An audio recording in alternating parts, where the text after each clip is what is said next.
How to get back 3-button navigation bar on your Google Pixel 9 Pro, Pixel 9 Pro XL and Pixel 9 Pro Fold. By default, you can see enable full screen gesture on your latest Pixel 9 series. To change it, open the app drawer, tap the settings app.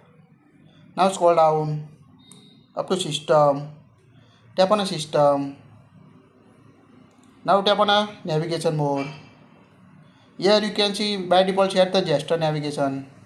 Now choose the 3-button navigation. Now you can see 3-button navigation, back button, home button or recent apps. Tap on this button to show the recent application on your device.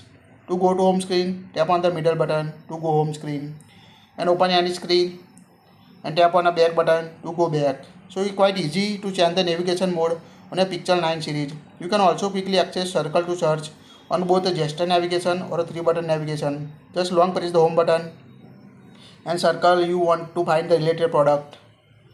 So it's quite easy to set navigation bar on a Pixel 9 series. That's it. Please like it, share it.